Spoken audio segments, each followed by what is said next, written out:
Engraçado que eu achei todo mundo muito sério, né? Assim, na chegada ali, achei engraçado, achei curioso, né? Meu nome é Maximino Lage, eu sou o proponente do projeto na SESEC, a Secretaria de Cultura e Economia Criativa, um projeto apoiado pelo FAC, Fundo de Apoio à Cultura, né? A gente apresentou esse projeto no ano passado, eu e a Juliana, é uma historiadora, professora, é a coordenadora pedagógica. Estou vendo aqui muitos rostinhos conhecidos, né? Mas a coisa funciona mais ou menos assim. A Secretaria de Cultura, ela tem um orçamento, uma verba, e ela todo ano ela abre um edital, e aí você que tem seu projeto, você preenche, tem lá os formulários, essa coisa toda, isso passa por uma série de análises, e aí, enfim, você é selecionado, e aí começa a batalha, né?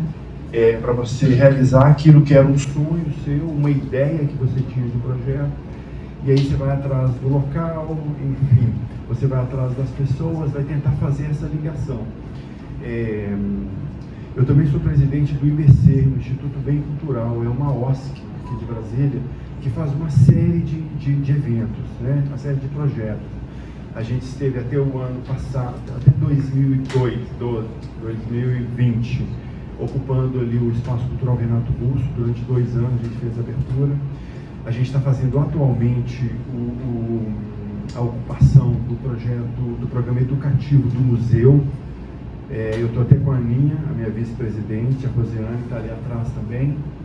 Estou falando desses projetos porque, assim, para as pessoas que têm interesse, que têm sonhos, né, tem projetos, sonhos de fazer projetos, ou procure a gente do IBC para a gente bater um papo, a gente está aberto a negociações, a tentar viabilizar para as pessoas. Esse projeto aqui não é do IBC, é um projeto particular, meu e da Juliana, com esse tema tão importante para a gente, né?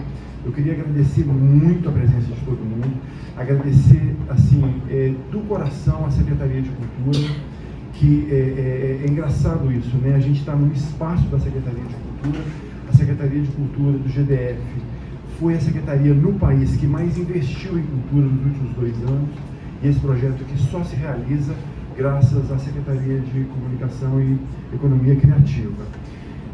Uma rápida explicação: o nosso curso previa 25 vagas, então o material didático que a gente imprimiu são os 25, os demais a gente fez um material em meio eletrônico e já disparou para as pessoas.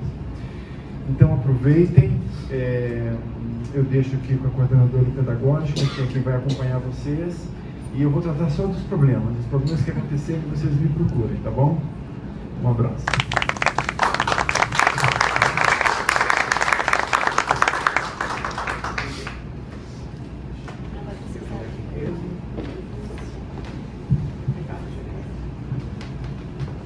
Boa noite para todo mundo.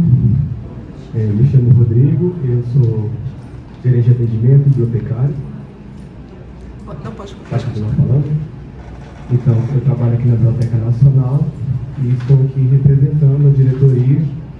Venho aqui hoje, então, para dar boas-vindas a todos os participantes desse curso maravilhoso. Queria agradecer à equipe que organizou um tema muito relevante para a sociedade. Queria dizer que a gente está muito feliz de poder receber vocês aqui nesse equipamento cultural da Secretaria de Cultura para a realização desse evento. A gente é super sensível aqui na Biblioteca Nacional com esse tipo de pauta. Dentro das nossas coleções, nós possuímos o selo Maria Firmina dos Reis, só para dar um pequeno exemplo para vocês, que foi a primeira escritora negra brasileira, né? E mais à frente eu pretendo fazer uma exposição aqui para os participantes do projeto, para que vocês conheçam essa coleção, entre outras iniciativas que a gente faz aqui na Biblioteca Nacional, para tentar trazer um pouco mais de diversidade, né, nesse espaço cultural que merece realmente ser mais diverso. Sejam muito bem-vindos, estamos muito contentes.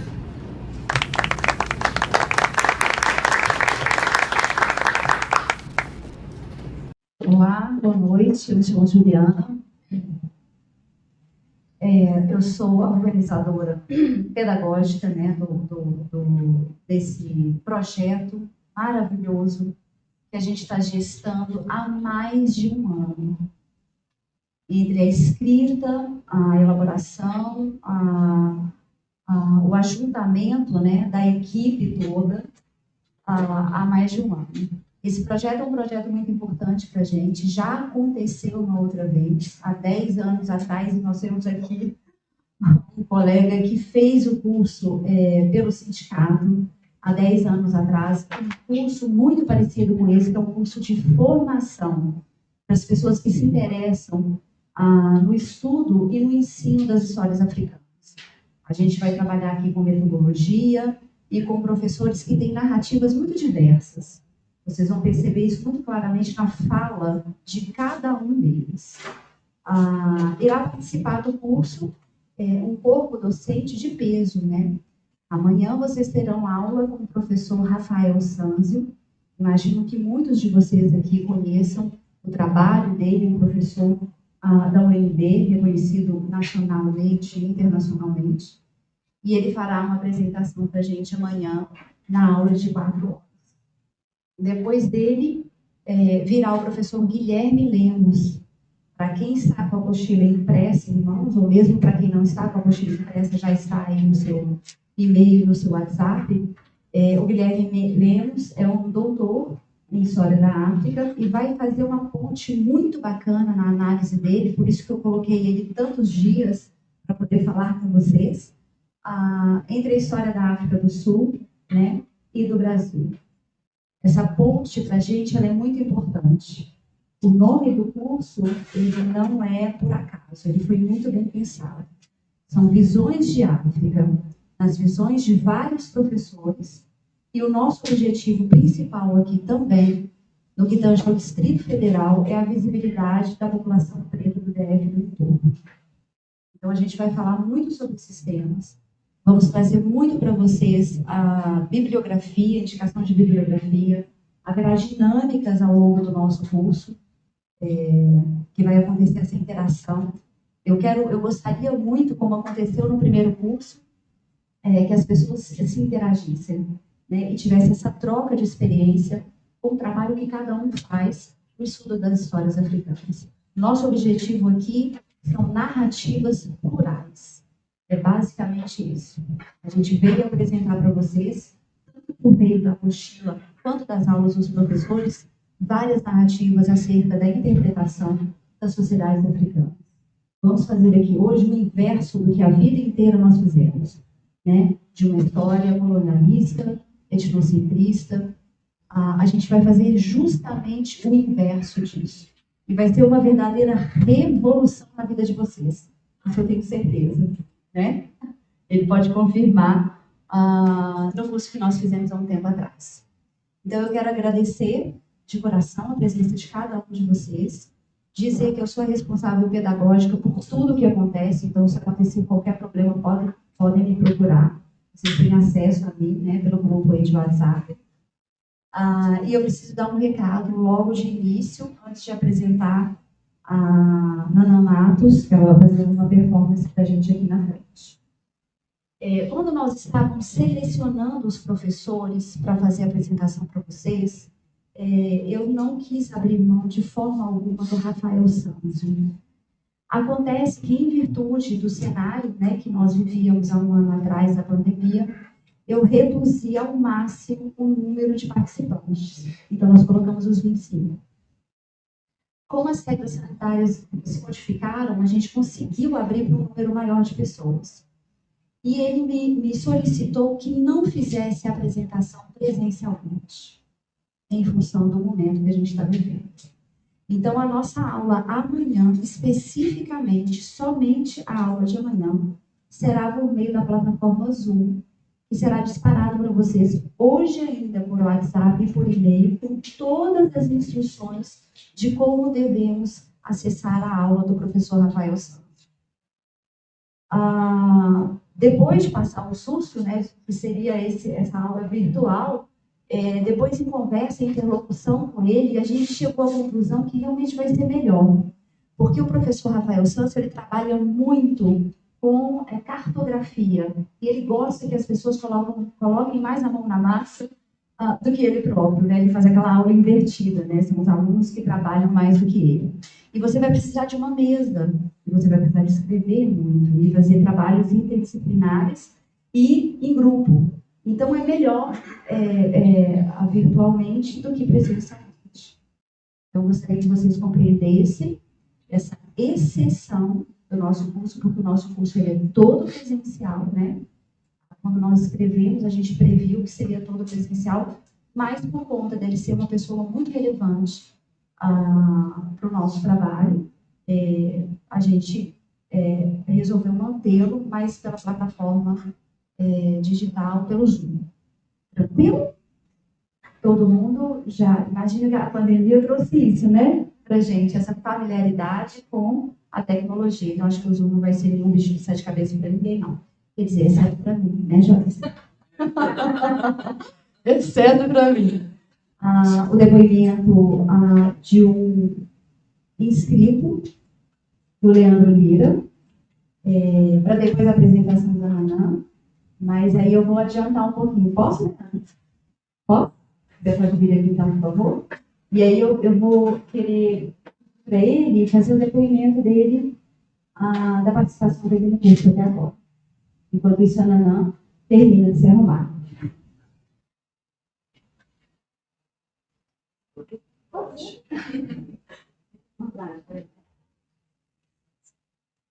Boa noite, pessoal.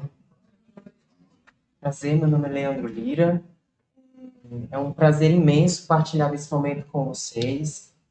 Para mim é uma questão inédita dentro do cenário cultural, educacional, falar um pouco mais sobre esse assunto, que é um assunto importante, crucial e fundamental dentro da nossa sociedade do Distrito Federal. Acima de tudo, além de arte educador, sou artista, ativista cultural na cidade. A minha área é a dança. Eu trabalho com a dança já tem bastante tempo, sou formado em dança pelo Instituto Federal de Brasília. E a importância desse curso dentro dessa minha pesquisa é justamente fazer essa ligação, não somente dos povos africanos com a nossa população do Distrito Federal, mas também com a nossa cultura popular nordestina, que tem uma influência imensa dentro desse cenário cultural.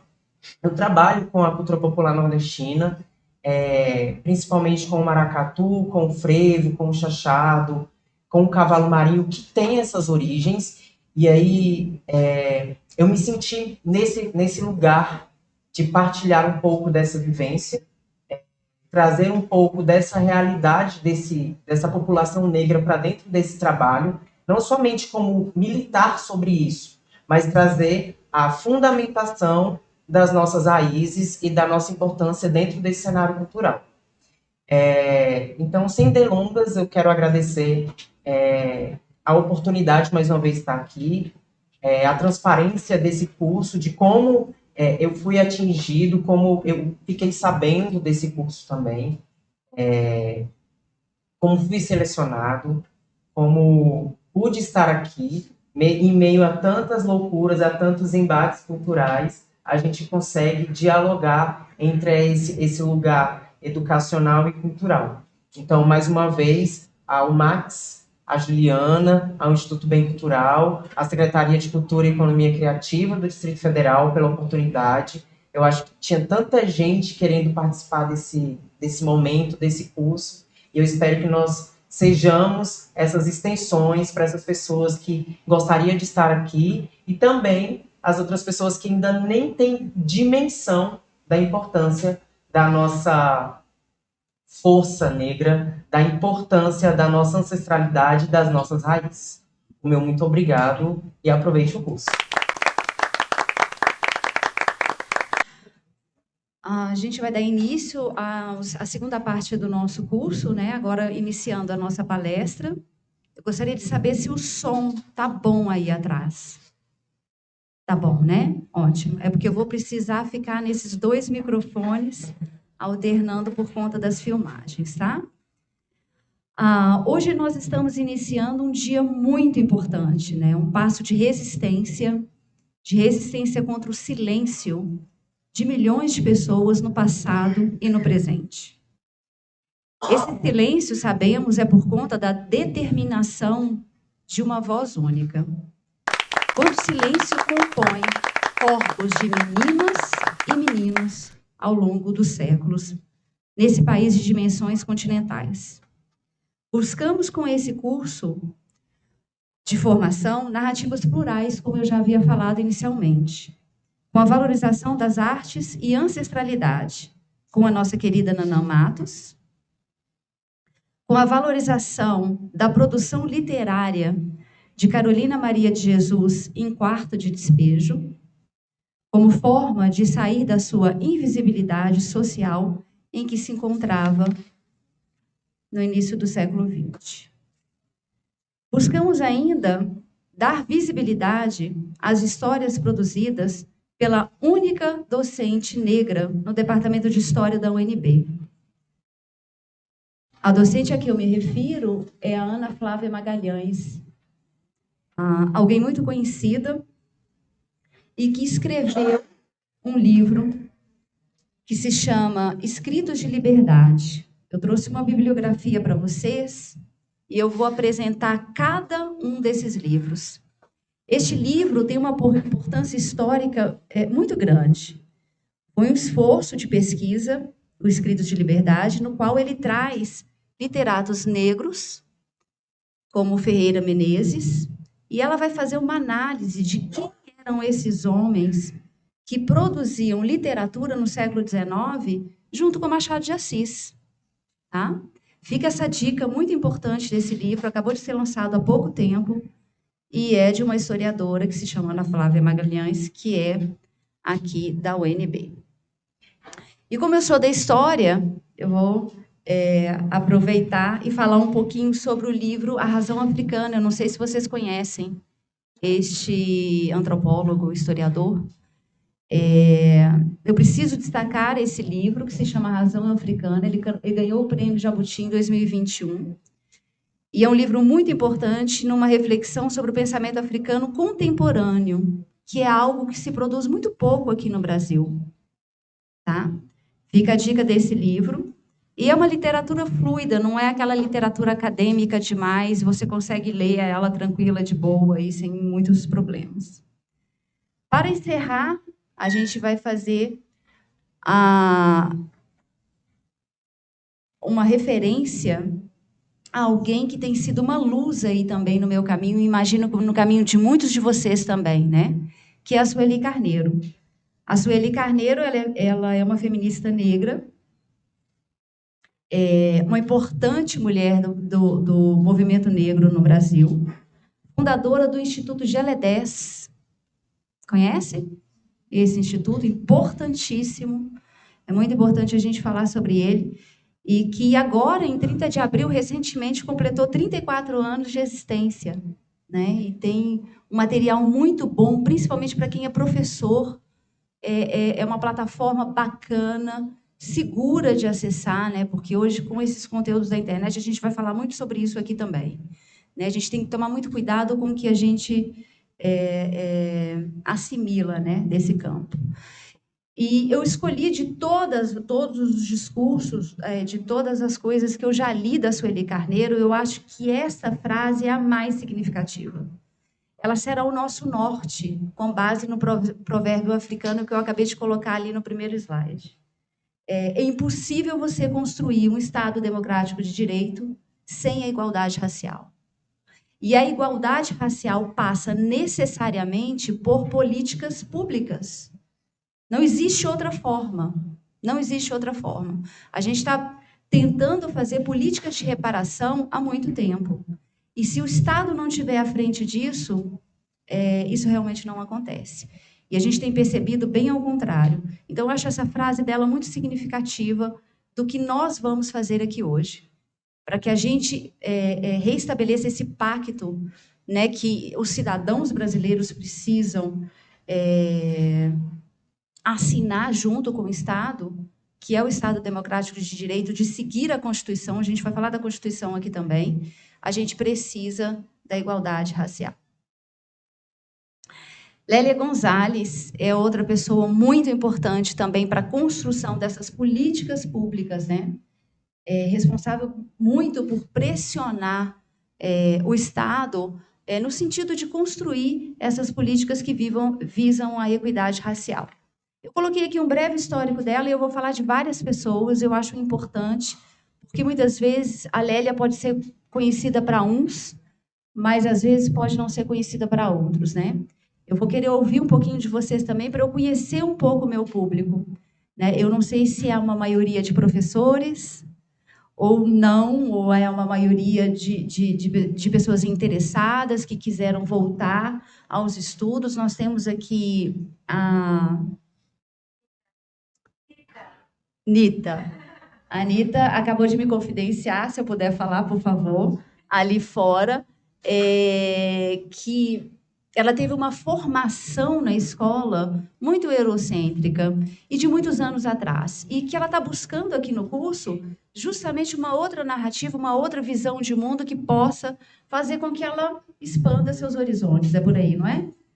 Né? Então, eu acho importante também eu saber com quem eu estou lidando. Depois eu vou passar a fala para vocês. Deixa eu só terminar de falar da Lélia.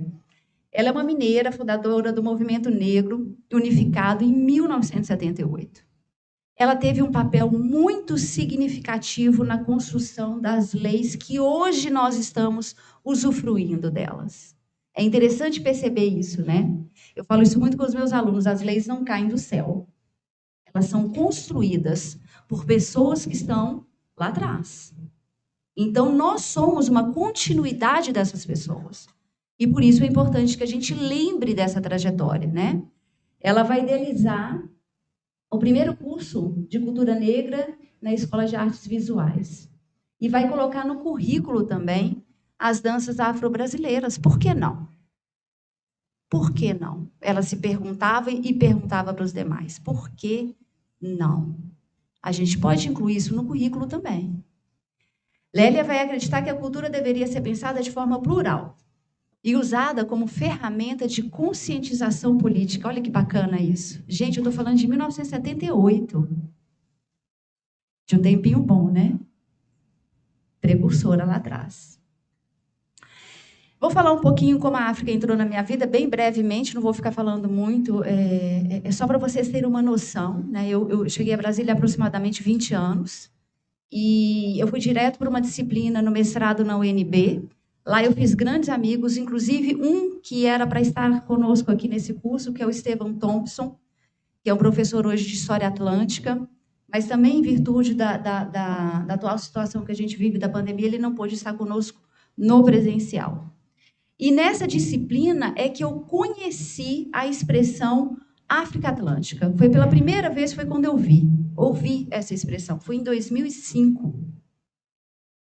Em 2005. Olha o quanto tempo eu passei, depois de me formar, sem saber dessa expressão. Eu não estudei História da África na graduação em História, eu sou historiadora. Eu não estudei isso. Foi quando a questão do ensino da história africana, naquela ocasião, me chamou muita atenção pela perspectiva de mudança de paradigma. Eu falei assim, olha, gente, mas isso daqui é muito novo. Eu nunca tinha visto o mundo por essa perspectiva. Porque aí a gente passa a olhar o mundo, por que é uma revolução que aconteceu na minha vida e aconteceu na vida de várias pessoas? Porque você passa a enxergar o mundo a partir do continente africano. Então, todos os aspectos que nós conhecemos hoje acerca do continente africano passam a ter uma característica diferente. A África já não é mais África, porque a África não existe senão somente no mapa. É só ali que ela existe. Ela é tão diversa quanto a América Latina. Né? Eu gosto dessa frase, a África não existe, exceto no mapa. Ali ela existe. Mas no concreto e no físico, não. Tamanha é a diversidade daquele território. Então, a gente não pode simplificar uma enormidade dessa em uma única palavra.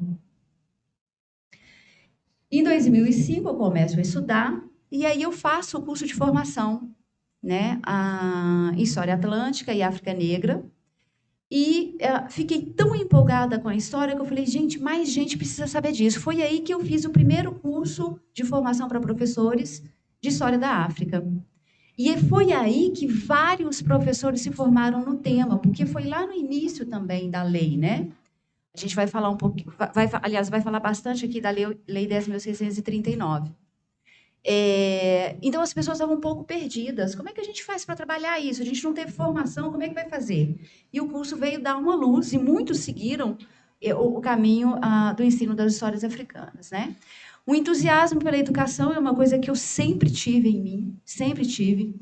Eu acredito que a sala de aula, e eu vou apresentar para vocês um livro, eu posso levantar, Joyce? Um livro muito importante aqui da Bell Hooks, Ensinando a Transgredir. Conhece? Isso é maravilhoso demais, né? E fala muito de Paulo Freire também. Ela vai falar sobre essa questão da importância do entusiasmo na sala de aula. Não tem como você ensinar se você não conquistar o seu aluno. Você precisa partir, inclusive, da realidade dele para que isso faça sentido. E para que a minha fala faça sentido para cada um de vocês, eu preciso saber quem são vocês. Né? Porque senão a gente vai ficar com um discurso genérico, né? Um discurso para todo mundo. Então, eu acho muito bacana, e eu peguei essa ideia no livro da Bell Hooks, A Educação como Prática Libertadora, porque a gente precisa romper esse paradigma da sala de aula e tentar transformar a sala de aula em um local agradável. Né? Local bom para você aprender, agradável, que você tenha prazer para ir para lá. E é esse prazer que eu quero despertar em vocês a partir de hoje e ao longo de todo esse mês que nós vamos estar juntos. Quantos professores nós temos na sala? Opa, adoro! Gente, que surpresa! Juro que eu achava que não fosse nem a metade. A maioria da escola pública ou particular? Pública, né? Particular, poucas, né? E eu tô vendo outra carinha ali também do meu curso, né? O seu? Você já fez comigo? Não? Se parece muito. Que bacana. Então, eu já sei para que lado é aí que nós vamos seguir. A gente precisa trabalhar esse ambiente escolar como um lugar de prazer. Mas como é que a gente faz para transformar isso num local de prazer? Primeiro, você tem que conhecer o seu público. Quem é o seu público? Quem são os seus alunos? Eles vêm de onde? Qual é a história deles? O início do livro da Bell Hooks, ela fala da experiência dela, né? Do quanto ela foi acolhida pelas professoras. Foi tanto que quando ela mudou de escola, ela tomou um choque, porque os professores não sabiam quem era ela, nem a história da família dela. Pode parecer uma bobagem, mas não é. Essa relação professor e aluno, ela precisa ter afeto. Se você não tiver afeto na hora que você for ensinar, se você não olhar no olho daquela criança ou daquele adolescente ou de quem quer que seja, você não vai transformar a vida dela. Você pode passar meia hora falando com ela, 24 horas ou 5 minutos, que nada vai entrar aqui. Nada vai entrar. Tem escolas, inclusive, que os professores dão aulas sentados na educação infantil. Você sabe para quê? Consegue imaginar para quê? Por que eles ficam sentados numa cadeirinha de rodas, andando para lá e para cá? Exatamente, para ficar na mesma altura dos olhos das crianças que eles estão ensinando. Se não for dessa forma, não tem como. Então, quando você for trabalhar, por exemplo, com projetos sobre história africana, você tem que partir da necessidade deles, não é da sua. Ah, mas como é que eu vou saber o que esse menino sabe, o que esse menino não sabe sobre a África? Você vai sondando ao longo do tempo, até que você consegue maturar um projeto e desenvolver esse projeto. E eu mostro que isso aqui dá certo porque eu faço isso aqui todos os anos. Temos colegas aqui que sabem disso. Vamos começar agora a falar um pouquinho sobre a legislação brasileira. Conhecer é valorizar, né? Se você não conhece, você não sabe. Aí não tem como. Aí fica aquele pessoal do achismo, né? Eu não acho legal a lei de cotas, não. Por que só negro tem direito e branco também não tem? Que é a coisa que você mais escuta no ensino particular. Alguém quer falar? Não? Achei que tivesse falado comigo. De acordo com o censo de 2019, a população brasileira é composta em 57% entre uma população preta e parda, de acordo com as estatísticas aqui do IBGE. Um breve histórico desses movimentos negros eu fiz a partir de 1850. Eu poderia ter retroagido um pouco mais. Podia ter ido lá atrás, na Lei Afonso Arinos, mas eu achei melhor a gente partir de 1950, porque senão a nossa palestra ia ficar muito grande, muito estendida, né? O primeiro congresso que acontece no Brasil e que reúne várias lideranças do movimento negro é o primeiro congresso negro no Brasil em 1950. O que eles estão reivindicando? A educação. A gente vai ver que para construir o Estado democrático de direito, você só alcança, obviamente por meio de políticas públicas, já citei, vou falar quais são, mas por meio da educação, não existe outra forma. Ou você forma o cidadão desde pequeno com uma formação plural, ou ele vai repetir os mesmos estereótipos de sempre. E isso depende de nós. Nós educamos essas crianças, eu e vocês. E por isso a importância de conhecer alguns dos movimentos, eu não estou citando aqui nenhum terço deles. De novo, eu tive que fazer um recorte, porque senão ia ficar muito longo. E eu começo aqui com essa pauta do primeiro Congresso Negro Brasileiro sobre Educação. E a preocupação deles, olha que interessante, parece a Lei 10.639. Estão percebendo? É a lei. Só que lá em 1950, na Educação e Estudo da História das Sociedades Africanas, a cultura negra brasileira e a formação da sociedade nacional. Segundo o Silvio Romero, eu gosto dessa frase também, eu gosto de umas frases impactantes, sabe? Eu acho bacana. Inclusive, a gente trabalha com os meninos também. Nós temos a África em nossas cozinhas, nos nossos temperos, nos nossos cheiros. A América em nossas selvas, mas quem fica na sala de visita é a Europa. Essa foi uma frase proferida por ele na época do Congresso. A Convenção Nacional do Negro pela Constituinte, um pouquinho mais para frente, em 1986, realizada aqui em Brasília, reunindo 63 entidades do movimento negro, de 17 estados da federação. 63 grupos espalhados por todo o Brasil. Mesmo os movimentos negros não sendo algo uniforme, não é um grupo uniforme. Eles pensam de maneira muito variada. Mesmo não sendo um grupo uniforme nem hoje, nem foi no passado, eles conseguiram conversar, dialogar. Estranho, né? Isso no mundo de hoje, eles conseguiram conversar e dialogar, se reunir, vir aqui para Brasília e discutir as pautas relevantes para a equidade racial. Representando ali 17 estados da federação. De novo, qual é a principal pauta do Congresso? Da Convenção? A educação. É a educação. O processo educacional deverá respeitar, aqui já eu copiei, tá? Isso aqui é uma cópia do que ficou estabelecido na Convenção. Ele vai respeitar todos os aspectos da cultura brasileira. É obrigatório a inclusão nos currículos escolares de primeiro, segundo e terceiro graus, sabendo que está escrito, inclusive, da forma antiga, né? O ensino da história das sociedades africanas e da história do negro. Parece, de novo, a Lei 10.639. Eu quero mostrar para vocês que as leis são uma construção. De novo, ok? Que seja alterada a redação do 8º artigo da Constituição para a publicação de livros, jornais e periódicos sem a necessidade da autorização do Estado, porque até então era necessário. Tá? Além de proibir a propaganda de guerra, subversão da ordem ou preconceitos religiosos, de raça, de cor ou de classe. Marcha Zumbi dos Palmares contra o racismo pela cidadania e a vida. Está em destaque, em alaranjado, não é à toa. É para mostrar para vocês aí qual é a pauta desse movimento também, que foi, na verdade, o movimento mais significativo na história da luta pela equidade racial, foi a Marcha Zumbi dos Palmares.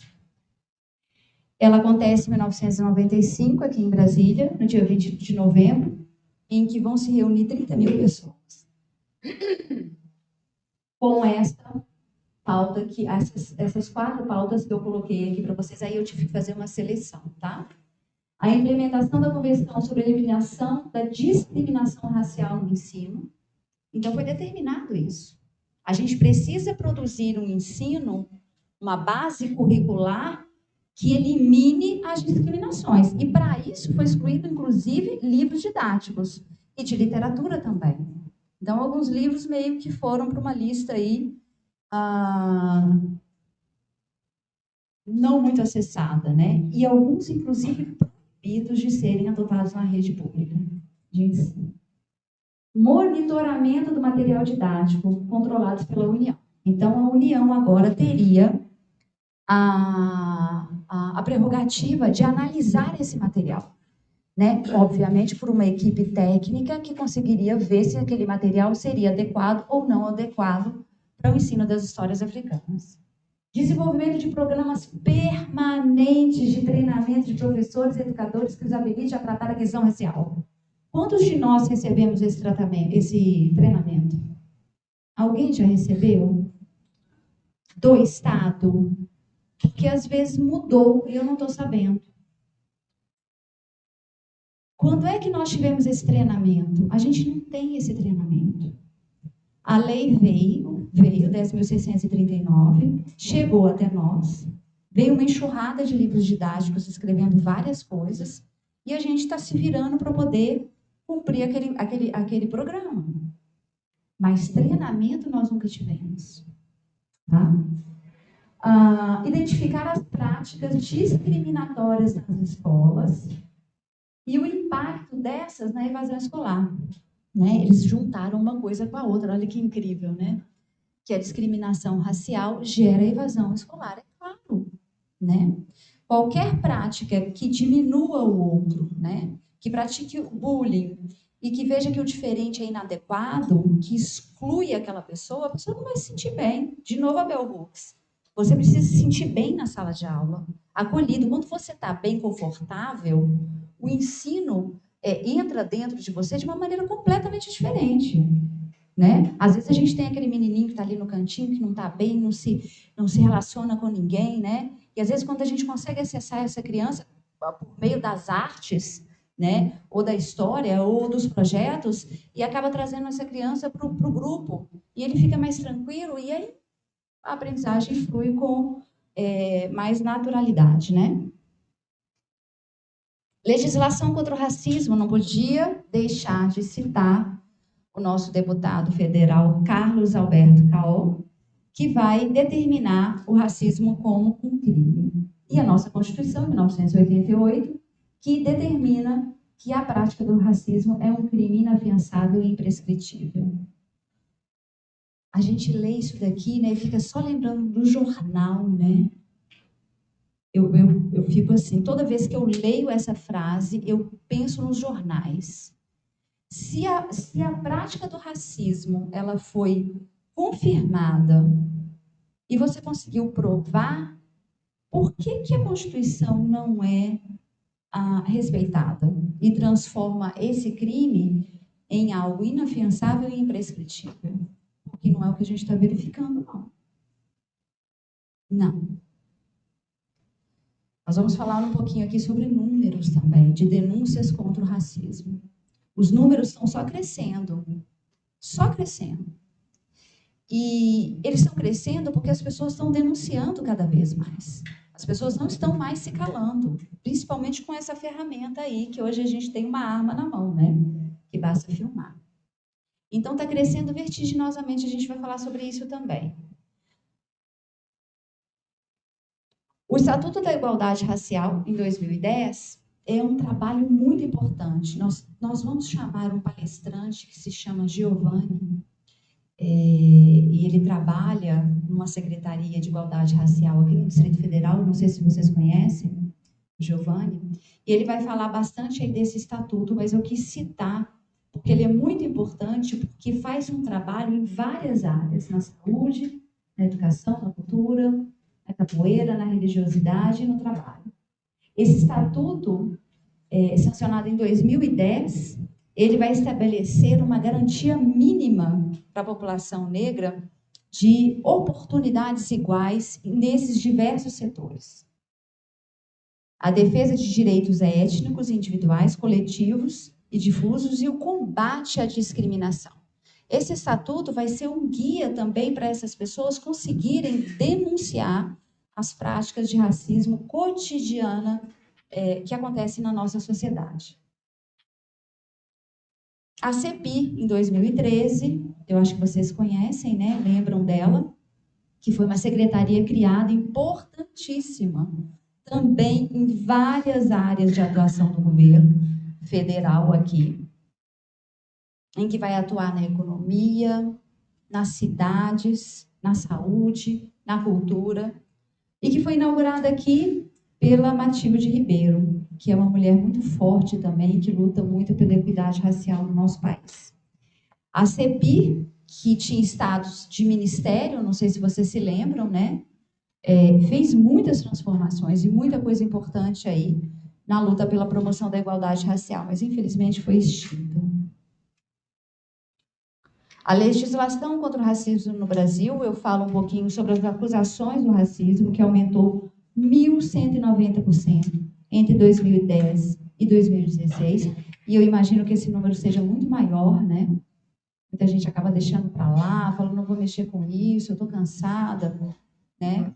Mas eu acho muito importante a gente conscientizar as pessoas da importância de denunciarem esse tipo de prática. Porque quanto mais você denuncia, mais você pressiona o Estado. Mais pressionando o Estado, mais pressionado ele se sente para poder criar políticas públicas que combatem esse tipo de ação. A educação no combate ao racismo. Como eu disse, a estratégia mais importante e mais efetiva que eu conheço nesse combate é a educação. Não existe outra forma. O Brasil é um país profundamente racista, nós sabemos disso. E que nunca teve uma ação efetiva de reparação contra o período da escravidão e pós-escravidão. Né? Eu não fui no século XIX, nós vamos chegar lá no século XIX ainda, a gente vai falar bastante dele, porque, na verdade, boa parte da construção do racismo na nossa sociedade, ela se deve muito mais ao século XIX do que os 300 anos de escravidão a que foram submetidos os povos que foram forçadamente arrancados da sua terra, da sua família, transportados no Atlântico e transformados essas pessoas em corpos de mercadoria, né? Com base no seu porte.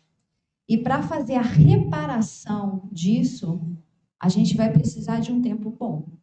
E o século XIX foi excelente para poder construir, né, e sedimentar esse racismo estrutural que nós vivemos na nossa sociedade hoje.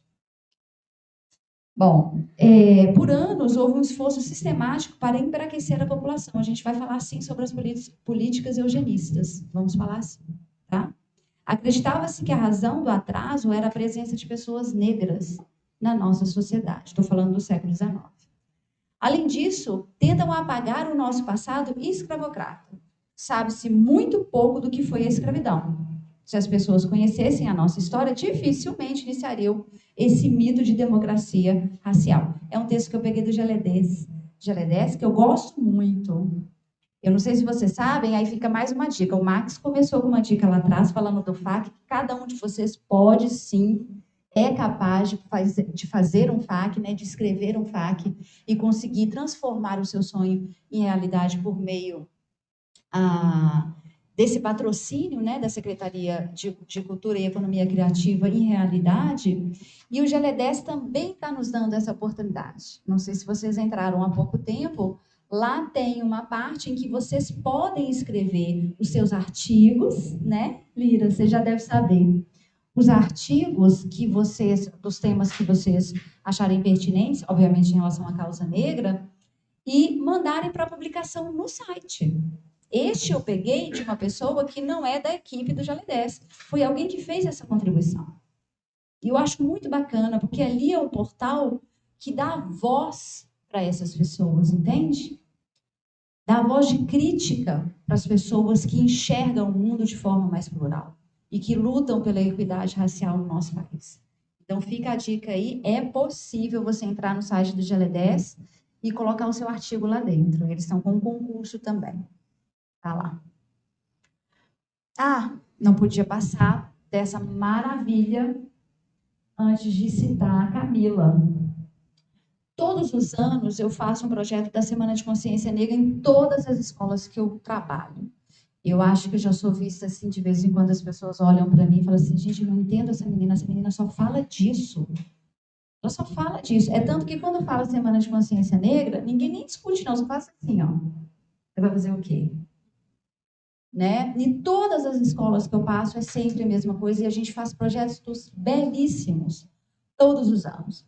E por que eu escolhi este daqui em especial? Porque este foi feito no momento da pandemia. No ano retrasado? Não foi no passado, não. Foi no retrasado, foi lá no auge mesmo. E nós fizemos o projeto virtual, né? Com aquelas aulas que vocês sabem como é que foram, naquele momento tão difícil que a gente passou, que até hoje eu não superei aquilo, que eu acho que vai ficar gravado ali na minha cabeça para o resto da vida, né? Ser obrigada a aprender a gravar as aulas de uma hora para outra, né? Acessar os meninos com a câmera fechada. Você não sabe se você estava dando aula para o computador ou era para os meninos, e a gente implorando. Eu implorava. Teve um dia que eu ajoelhei no chão. Eu falei, se vocês não abrirem a câmera, eu vou chorar. Eu não aguento mais olhar para isso aqui, preto assim, sem ver ninguém. Não tem problema não, pode ficar na cama. Fiquei na cama, não tem problema, eu só quero ver. O amor de Deus eu quero ver. Bom, e daí o nosso projeto da Semana de Consciência Negra foi no auge daquele episódio que aconteceu com George Floyd, aquele assassinato brutal, e que nós fizemos toda uma reflexão com base nesse episódio. Mas eu trabalho temas diferentes em cada série. Essa série especificamente era o 8º ano. E o 8º ano era o mais difícil, porque o 8º ano não ligava a câmera de jeito nenhum. O 8º ano não ligava. Não tinha como. E essa menina é uma menina, eu pedi autorização, tá? Para mostrar ela para você, expliquei para ela o que eu ia fazer. Ela falou, não, prof, de boa, na lagoa. Eu falei, então beleza. Então vou mostrar ela para todo mundo, se chama Camila. É uma menina que tem um perfil complicado. É uma menina assim que enfrenta, né, rebelde, digamos assim. E quando a gente foi discutindo isso, né, nas aulas virtuais, ao longo de meses, outra coisa, eu não faço o projeto da Semana de Consciência Negra em uma semana, tá? Eu faço ele em 6 meses. Eu me recuso. E quem me conhece sabe, eu não faço. Por quê? Os projetos sobre a Semana de Consciência Negra têm que acontecer a sua culminância no dia 20. Mas eu não vou colocar ninguém aqui para poder fazer uma dança de capoeira, nem uma comida de acarajé, no dia 20 de novembro somente. Não é só isso. Eu preciso mostrar para aquelas crianças e para aqueles jovens adolescentes que eles fazem parte de uma sociedade. E que essa sociedade, ela precisa se reconhecer. Você precisa saber quem você é. De novo, o provérbio africano, né? Se você não sabe para onde você vai, dê uma olhada para trás. Você não é aquilo no dia da foto. Então, eu faço todo um trabalho com os meninos ao longo dos meses. É leitura de texto, é vídeo que a gente envia, é texto para poder produzir, é um monte de coisa. A gente passa semanas falando sobre o tema. Claro, não são todos os dias, porque a gente tem um conteúdo a cumprir, né? Óbvio, quem está na sala de aula sabe disso. Mas a gente separa alguns dias. E aí nós fizemos esse trabalho. E a Camila não abria a câmera de jeito nenhum. De jeito, ela não abria. Eu falei, Camila, como é que nós vamos fazer? Porque eu preciso da foto. Eu preciso de um produto no final do nosso trabalho. E o produto é você, com o seu cartaz, fazendo a sua manifestação depois de todos os nossos debates aqui. E junto com o cartaz, eu preciso de um áudio, porque a gente resolveu fazer um podcast também, né? Narrando a situação. E ela não abria a câmera. Mas quando a gente começou a falar do projeto, essa menina virou uma outra pessoa, entende? Ela se identificou. Eu consegui alcançá-la, mesmo com a tela ali, sem conseguir ver ninguém. E não foi só ela, foi mais a metade da turma. Eu estou contando uma experiência, eu faço isso há 20 anos. Há 20 anos, eu faço questão de fazer isso.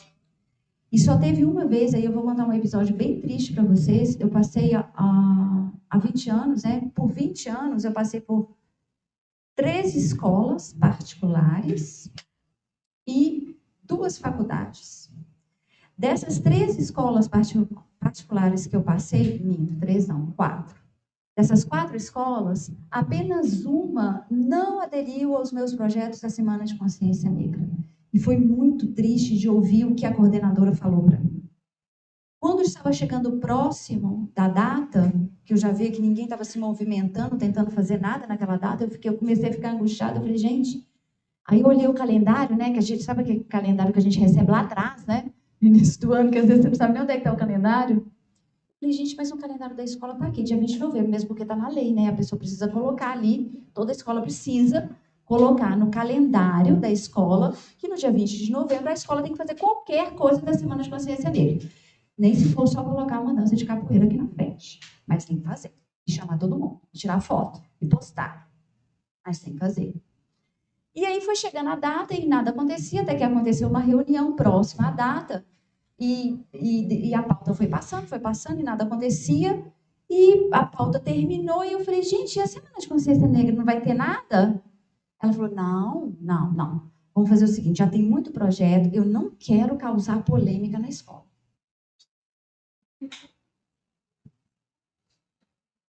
Eu falei, oi? Polêmica? Mas como assim? Como é que vocês trabalham aqui a Semana de Consciência Negra? Os meninos fazem um trabalho, a gente sempre expõe, não preocupa não. Eu falei, tá, não vou preocupar não. No meio do ano eu saí da escola. Eu falei, vou ficar num lugar que eu não consigo ter diálogo com a minha coordenadora sobre um tema tão importante quanto esse. Mas, de uma maneira geral, eu tenho sido muito assertiva e as escolas têm me acolhido muito em relação aos projetos que a gente faz na Semana da Consciência Negra, que começa, na verdade, no ano anterior, com a escolha da bibliografia. Vocês já pararam para pensar nisso? Alguém já fez isso lá atrás? Né? Vou explicar para o pessoal que não é de sala de aula. Como é que é definido a literatura que os alunos vão acessar no ano seguinte? É feita uma reunião, por volta de setembro, às vezes outubro, se reúne as pessoas, obviamente, da cadeira de português, de literatura, né? E lá, de vez em quando, história é convidado, mas é muito raramente, né? Mas quando você tem um bom relacionamento, você acaba se convidando, você não está nem aí, na cara de pau, você vai e fala assim, vocês estão discutindo sobre o quê mesmo? O quê? Os livros para o ano que vem? Eu tenho esse daqui para indicar. E aí você senta, discute, né, com aquele corpo docente para saber qual é o livro que você vai adotar no próximo ano. E fica uma dica bacana para a gente poder adotar livros, né, escritos por pessoas negras. Eu citei lá no início da palestra a Carolina Maria de Jesus. Por que ela nunca foi adotada nas escolas? Vocês já pararam para pensar nisso? E é um livro bom de ler, né? É uma reflexão boa de fazer dentro da sala de aula que ela lê. Né? Ela encontrou forças para poder escrever sobre o cotidiano dela, né? Mesmo naquela miserabilidade em que ela vivia. Em Quarto de Despejo, não sei se vocês já leram. É um livro excelente para se trabalhar, com várias faixas etárias. Então, na verdade, a Semana de Consciência Negra começa em setembro do ano anterior. É isso que eu quero dizer. Repito, não basta chegar no dia 20 de novembro e ir lá e colocar uma dança de capoeira aqui. Não é isso a Semana de Consciência Negra. É o Dia Nacional da Consciência Negra. Já pararam para pensar na expressão, no nome? É consciência. Ninguém cria consciência com um evento só. A gente precisa de mobilização de todo mundo. A gente precisa convencer o colega de matemática que é possível trabalhar, né? Outras formas de se entender a matemática que não somente essa tradicional. Com jogos africanos, com outro pensar, ou valorizar, inclusive, a produção africana também. É possível. Vamos para frente. O ofício do pensar, vamos entrar aí na Lei 10.639, né, que foi um marco na história brasileira, né? Veio aí também junto com a lei de cotas. Aqui eu faço só uma citação que eu acho importante sobre a chamada lei de cotas. Eu não estou muito atrasada aí não, né? Deixa eu ver aqui. Está tranquilo o tempo. As chamadas ações afirmativas, conhecida como lei de cotas, em que estabelece que todas as instituições do ensino superior devem destinar uma parte das suas vagas, do seu processo seletivo, né, no ensino superior, das escolas públicas, a partir de alunos da escola pública, e distribuir essas vagas com critério racial e social. Tá aí um debate bom para a gente fazer em sala de aula. Os meninos acham que as cotas raciais são apenas em relação à cor da pele, né? Aí vem aquela discussão, aí vem o papel da mídia também. Lá atrás, quando saiu a lei de cotas, né, quando ela foi, de fato, implementada aqui, eu estou falando aqui, na UNB, né, que foi a primeira universidade a implementar essa lei. Logo quando ela saiu, houve uma série de denúncias ao longo do tempo, né, ao longo do primeiro ano, segundo ano, de pessoas que estavam se aproveitando do sistema de cotas para poder entrar com base no tom de pele. E é uma discussão boa para se fazer com os alunos que essa lei, a entrada, o ingresso das pessoas dentro da universidade pelo sistema de cotas, não é somente em relação ao tom de pele, mas é a sua condição social também. Eu me lembro que, anos atrás, eu cheguei a levar um relatório, porque uma colega escreveu uma dissertação sobre a lei de cotas 10 anos depois. Eu cheguei a levar o relatório que o aluno tinha que preencher com as suas condições socioeconômicas, sua e da sua família também. Então, é importante debater isso em sala de aula, isso é muito pouco debatido. Eles não conhecem, porque eles não leem, eles só ouvem falar, você sabe de quê?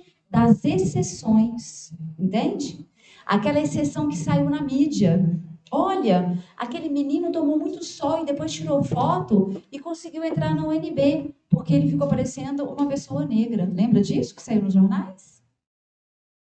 Então, o que fixa na cabeça das pessoas, de uma maneira geral, principalmente do jovem que está em formação? Que o sistema de cotas é muito fácil de ser burlado. Basta você tomar um pouco mais de sol que você consegue ingressar na universidade. Então, é preciso trazer a lei para a sala de aula. Mostrar para os alunos. Pega, imprime o formulário e mostra para eles. Olha, não é bem assim. São alunos de escola pública que têm a condição socioeconômica pequena.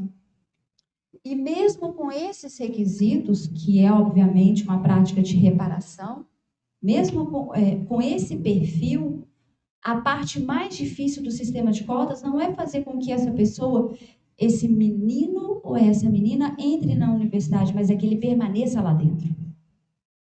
Aí é que são elas. Aí você pode, inclusive, fazer o gancho com o seu aluno e explicar para ele o que é ser um aluno da UNB. Que você precisa passar o dia todo estudando. Mas eu não posso passar o dia todo estudando, eu tenho que trabalhar. Como é que eu faço? E tem um material didático também que eu preciso comprar. As apostilas, os livros, o transporte, a alimentação. Olha como é que o sistema ele é todo feito para poder inibir, né, impedir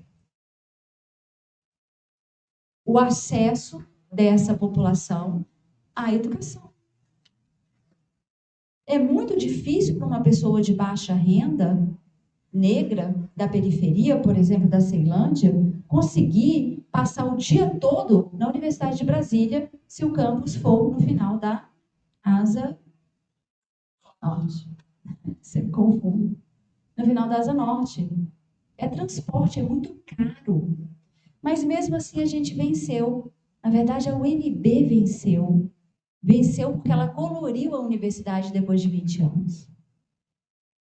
Hoje nós temos uma universidade muito mais plural do que tínhamos antes do sistema de cotas.